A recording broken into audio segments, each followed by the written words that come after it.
Hey, welcome back to the Big Rand Show. As always, thank you for joining me. If you could, hit the subscribe button down below, and let's get right to it. Well, I tell you, I saw something yesterday from the Huffington Post that I'm really just kind of getting tired of. Now, if you've watched any videos on this channel, you know I have a disdain for Donald Trump. I can't stand the man, and I can't stand pretty much anything he stands for at this point. To me, he's just a terrible president doing a terrible job and doing nothing but hurting people in the process. Now, that said, yesterday I came across a post from the Huffington Post on Facebook. In that post, it was talking about how Donald Trump is obviously having a hard time holding things like bottles and glasses of water. Because apparently, again, he's used two hands to hold a drinking glass. Now, of course, not that long ago, he made a huge thing with the Fiji water bottle, where he was, used two hands to hold it. And let me tell you something, folks. There's got to be a reason why Donald Trump is using both hands on these things. And one, maybe he's scared he's going to drop it in public and look like a complete idiot. As somebody who has dropped sodas and glasses and things like that in public, it's a bit embarrassing. As well, maybe, there could be a physical problem. Maybe he has an issue grasping things, holding on to things. Maybe his hands aren't as strong as they used to be. I mean, the man is, almost 70 or in his 70s? So cut the man some slack. When you make fun of somebody, and that's what they were doing, because not only did they have the article about it, and that's one thing, but the Huffington Post shared their article with a laughing emoji, which shows that they were laughing at the president over not being able to hold a cup the way most people do. Well, I can tell you right now, as a disabled person who has a very hard time even holding a can of soda, much less a glass or a big bottle of water, it's really rude, because the man could be having some kind of health issue that prevents him from doing so. And for you to sit there and make fun of him, not only does making fun of the president for not being able to pick up a glass, not only is it just wrong and rude, it takes away from your ability to actually have for people to actually listen to you and believe you have a proper thing, proper argument, on actual policy issues, where Donald Trump is making the worst decisions. How can you sit there and stand against a man if all you're going to do is laugh at him for his physical limitations? You don't have a leg to stand on at that point. At that point, your argument's moot. No one's going to give a damn. And why? Because you're making fun of somebody that most likely has a reason for it and probably doesn't have a control over that situation. People that do these things, that hold things differently or eat things differently, they're not doing it because they want attention. They're not doing it to be made fun of. They're doing it because that's what they have to do in most cases.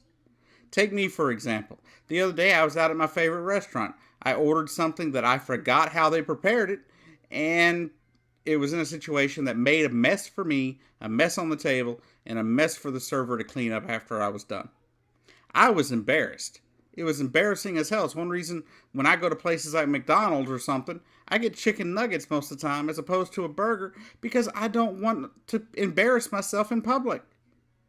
But this is a man who lives in public every single day now. Things that he was able to hide before he was a president, like whatever limitations he may have had, or however, maybe, how to hold a water bottle. Those things he can't hide those facts anymore. So maybe the guy has a problem. There's been reports of different things, and I'm not going to sit here and speculate on what could be wrong with the president. Now, a few weeks ago, I did make a video talking about his slurred speech during his Jerusalem decision announcement that he made. But that was strictly out of a fear for his actual safety, his actual health. I wasn't trying to make fun of him, and so that's the reason I don't understand why people are trying to make fun of this.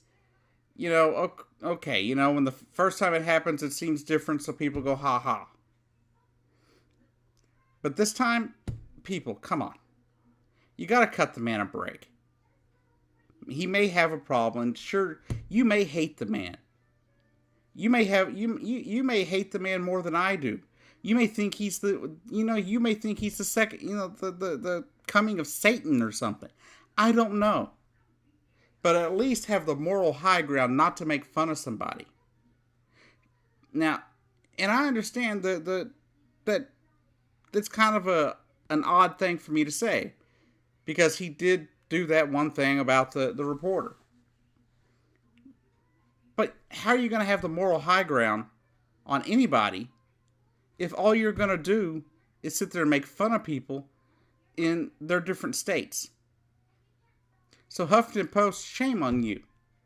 Shame on you for sitting there and showing America that you're part of the lowest common denominator.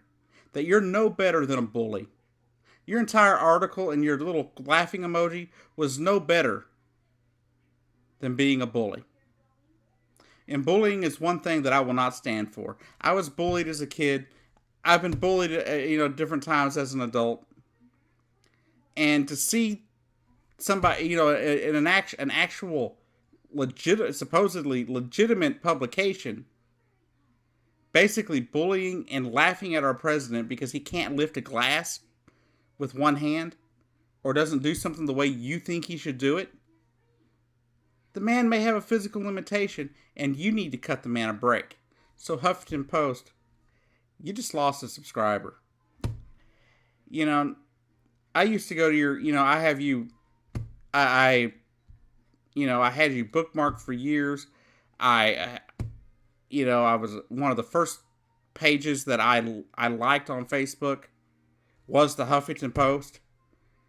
And you're going to lose that now. I'm no longer going to, let your stuff come across my feed anymore. Because I found this to be absolutely, just insensitive and rude. I find it to be morally reprehensible, in my opinion. Now, folks, y'all don't have to agree with me on this. It's just my opinion. Everyone has one. And that's just my opinion on the matter. Cut the man some slack on his physical limitations.